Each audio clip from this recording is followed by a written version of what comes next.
Know who I am. I'm Dale. This is Pani, my wife. We relocated from Australia nearly a year ago, and we're living in Thailand, and we want to share our journey and our story with the world. The war and the war. What's going on? Has it affected Thailand? Not really. Nah. We're gonna tell you how it is. It hasn't affected the locals. Bit of hearsay and stuff you see online, but the chitter chatter in the street, nah, not really. The fuel prices have gone up like this much. The government's controlling it really well. They're doing a fantastic job. There's no food hiking in the shops. There's no bulk buying. There's no sellouts yet. Obviously up north you see the pictures online, the fuel stations and whatever, but down here in Pattaya in the south, no, we don't have an issue with it at all. The panic buying, I hope it doesn't start in any country, but I can see it happening in some of the Western countries soon. The fear mongering and the authorities are just blaming whatever game, yeah. The only panic buying in Thailand is probably myself and Pani. We were blessed, we've got nice big fridge freezers and stuff we brought from Australia, so they're all filled up with all products to keep us going for a few weeks anyway. And I'd rather be a little bit prepared than leave it to the last minute. So if you do have a chest freeze or something like that, and probably a good idea to a couple of weeks of groceries, and there's always a good idea, you know. You're going to eat it anyway. But I've been watching from the outside of Thailand. Like, we're blessed to be living in Asia. We see what's going on in the outside of the world, and we make our own decision and opinion on a lot of things. We don't get brainwashed by certain media that's paid by the elites or whatever you want to. Most of the social media or the media companies around the world on TV and so forth are all paid. Everyone knows that, where they come from, and they're all paid to say whatever they were told to say, just like the authorities, I guess. We're in Asia. They're blessed. We don't have UN officials walking in and the whole parliament just stands up and starts clapping for somebody who's not even elected in their country. Or we watched that happen in Australia the other day, and both of us were, wow, she's nothing to us, and she's from the UN dictating what's going on with free trade and this, and the whole parliament just stood up and started clapping like she was God, you know. That's one way that you are knowing that you are controlled and dictated from the outside of your country, and when you're voted in to be represented to your people, and an outside person like that comes in and they worship her, that is effing disgusting. I can say that. I seen it all on I witnessed it on social and TV, and I couldn't believe what I was watching.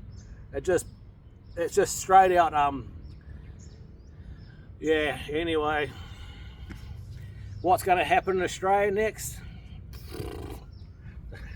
What already happened the last 5 years? Yeah, the last 5 years of the corruption and the dictatorship and what's going on there. It's got more blatant and more blatant. It's just as bad in the UK and all the rest of all the other countries. And I'm not here to rubbish anyone, man. I've been through the UK, I've been through Paris, I've been through Berlin, I've been Amsterdam, I've been around the world quite a lot, guys, so I've got a little bit of experience, and I know what it was like when I went through there. It was beautiful, and all the corruption has all gone through, and all the elites are picking and choosing who goes into power, and then open your borders up to this sort of, and watch them get flooded and get destroyed while the elites just sit back and laugh. And then to see the post the other day about the 3 big oil refineries in Australia, they're all foreign owned, and no GST, no taxes paid, all the rest of it, all by BlackRock and all the rest of it. Australia sold out, and it had nothing to do with Australian people, guys. Don't think I'm having a crack at them at all. I love where I come from, but I was a little bit shell shocked when I seen that the 3 owners are definitely not Australian, you know. So when you don't own nothing in such a beautiful country, if anyone's watching this and can relate to what I'm saying. I'm not being too hard on anyone's country, and I'm pretty biased towards Thailand. I think it's one of the most beautiful, safest place to be in the world at the moment. We're not dictated by rules and regulations. In the last couple of years, you might have had one or two taxes come in, small ones on different industries. Where I come from, you got a round table, and they escalate every day on how they can rape the tax out of people more and more every day and drive them into the ground.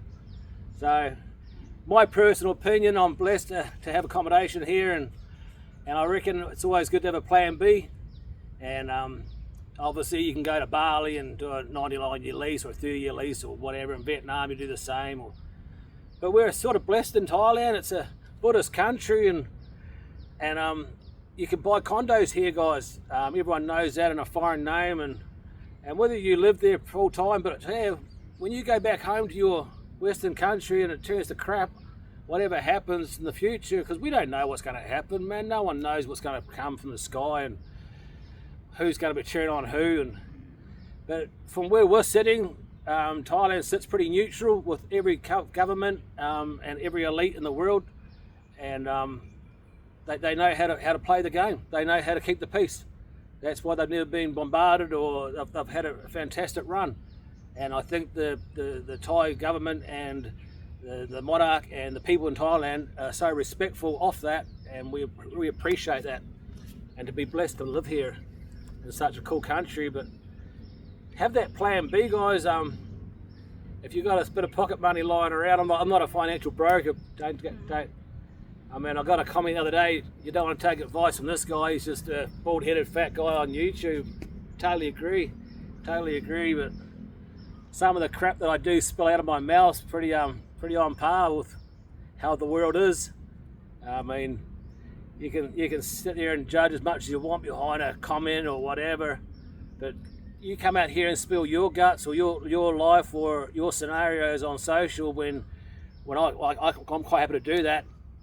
But you can sit there and throw me back on a comment, which is, I take it with a grain of salt. I don't take nothing personal, guys.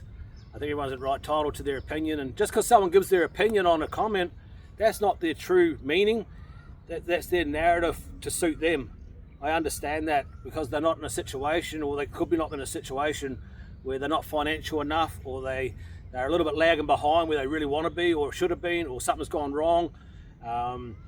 One cool guy commented the other day, you make it sound easy, Dale, but I went and done what you did, and I come back home and I lost everything. And my heart sunk, because I was like, wow, I was blessed to have a supportive wife and a baby who waited for me every day. And the kid is love Thailand. Yeah. To be here with children in Thailand, I mean, yesterday I got a comment, this guy said, I feel sorry for your child. And I was like, I'll bring that up tomorrow, because he'll be watching this. And I asked him, what do you mean? Please explain. You feel sorry for my child. I grew up in a different environment to what all my children have, but my last one has been blessed. And for someone to comment that to bring your child up in Thai, I guess, or Thailand, or I feel sorry for him. Okay, so you're either from Melbourne or... Yeah. Have you been in Thailand before? And not just that, have you witnessed what's going on in my home country? Have you witnessed what's going on in the UK at the moment? Let alone all the other countries, but this guy was from... Anyway, I won't say exactly where, because I don't want to be rude or biased or obnoxious towards anyone or anyone's country, but... if you think that bringing him to Thailand at 8 years old into an international school where he's actually socially safe, loved and nurtured and learning a great education was the wrong decision, you got rocks in your head. And God teacher is respect. Yeah, but I also I dwell on what he's trying to say, and I think if you could just understand what was happening in the home school and what he had to look forward to going through primary, intermediate, high school, and then trying to further his education through university to just get better job. And be in a HEC debt or or me to pass the company on to him and so forth, and him to work like a slave until he's 30, 40 years old to be in a situation like I am today. If you think that's socially accepted, that's not correct, mate. That's my opinion. You are living in the past. Stop drinking alcohol and start thinking about what things before you say it.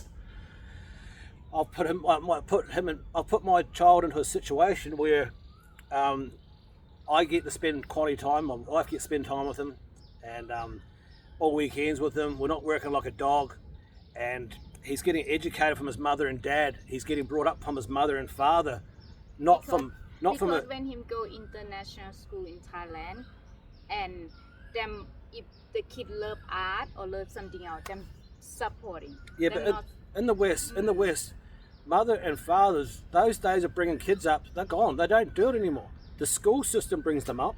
Yep. The daycare before school brings them up, and the daycare after school brings them up. Yep. And if you think that I am completely correct with this, or the auntie who picks them up from school and mum and dad's got to work 2 jobs, it's just a fact. The West, you cannot support and have a good life on one income anymore.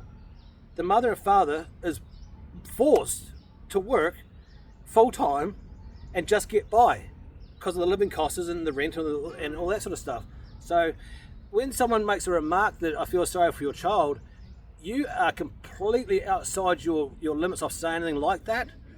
If you could understand what I'm saying on this channel, and hopefully someone's going to watch this and go, man, this guy's correct. I mean, I'm on the money, guys. I'm on the money. The freedom is international school in Thailand have is amazing. Yeah, but what my job as a father is to bring my child up. I wasn't there for the first relationship because of I was always busy. I was working and all this sort of stuff. I was still young, and there was a lot of dilemmas going on with that relationship. So to come through and learn from my mistakes and the situations, and then even grow even further, it was too easy for us to stay back home, sit on the easy money, had employees, contracts, this, and sit there and go, look at us. There was no quality time with my child or my wife or myself. There was none. Okay, our daily routine was do 80 hours a week. On a Sunday morning, we would go to Carrara markets around the boot sale, buy some crap, go down to the beach, have some lunch, have a quick dip at the swim, go back home, jump in the pool. Yeah, it was $300 for the morning. Jump in the pool at home, have a nap on a Sunday, and then send out the work message for Monday. Yeah. And some maintenance and clean the trucks up and armor all the cabs and this. That was our life for 6 to 8 years of running a company. That was our life, and that's what many people do in Australia. And to us, that's wrong. And as many as the 300,000 people who left last year have just worked this out. And everyone is just looking for a paddle and a canoe to get out of there. We were blessed. I pulled the pin. Pani actually made me do it. She said, if you don't want to come with me, I'm going back to Thailand. I say, if you're not coming, I go. I've got to go. I've got to go. I'm done. Yeah. I'm done. And I begged her when I went underground and worked for the first truck and all this sort of stuff when we first started opening our business up. I begged her, just stay with me, stay with me. It's not forever, these 80 hours. Then we built a company together. I was still doing 80 hours. Then we got employees and other trucks and this, and the company got bigger and all that sort of stuff. The invoices got bigger, the payrolls got bigger, everything got bigger. And she was like, this is taking a toll on us. And I'm just begging her, please, just stick it out. Yeah. And then about this time last year, she looks at me and she goes, I'm done, Dale. I'm done. And I'm like, okay, I'm hearing you. So me and Gian jumped on a plane and come to Thailand for a look, and made the decision on the way home. I asked my son, I said, that's up to you, man. Mum wants to come home, so what do you want to do, boy? And he's like, okay, let's do it. So to gain that freedom and the quality time with my son and my family and my thoughts is priceless. So when someone comments, I feel sorry for your son, we and my son and my family feel sorry for you. We completely feel sorry for you guys. And anyone out there who's watching our channel, I hope that you can relate to this. I think it's a little bit from the heart. This is from our heart to your heart, that you can see reason why we did what we did. And it's not a case of better education in the West, because it's not. That's my opinion. It's a lot of, so there's a lot of tall poppy syndrome that the West is the best, the West this. Guys, that illusion is gone, skis. Okay, the education system is that far behind, and it's that corrupt with the elites telling them what to say. Education, eat this time, do this, and it's all protocol. The teachers cannot voice their opinion on any other subject except exactly what's in that book. And if you think that's correct, you are so out of touch with reality. Okay, that is so outdated. That's like the 60s. You can't have an IQ like that. So I hope wherever you are in the world, this world war ends real quick. It shouldn't have even started. We all know everyone's got their own opinion on it. Whether my opinion or that doesn't really matter. I don't think anyone should get hurt or killed over anything. I think the world could be a lot more nicer place if the elites just pull back a bit and go back to where they come from. No, serious. We didn't have this dictatorship 10 years ago. It wasn't so blatant. It was there, but it wasn't so blatant and in our face. But now it's in our face. We need to sort of deal with it and tell it how it is. And those people need to be put back in line. If you think having a meeting with all the hierarchies in some country over in Sweden and tell the world what to do and how to do it and how to dress and where to go, that's not the world. That's 8.1 billion people, and we're getting dictated to from a little round table with 20 people at it. That's crap, man. That is crap. But anyway, yeah, that's my thoughts anyway. I want the world to go back to the way it was, and the way it should be. Freedom to do what you want, say what you want, and enjoy life the way you want. Bring up your children the way you should. We were really blessed when I was young. We didn't have cell phones and we didn't have iPads. We didn't have internet. One car. And hopefully it started with a little Morris Minor or an Austin 1300. They'll show my age, guys. Honda Wolseley and Hillman Superminks. There you go. A few of the followers will know exactly what I'm talking about. Some old cool cars. Anyway, I hope wherever you are, guys, keep safe. And from my family to your family, keep it real. Thanks for watching us, guys. We really appreciate it. And as Thailand changes in any way, we'll keep you updated. So peace out, guys. Take care.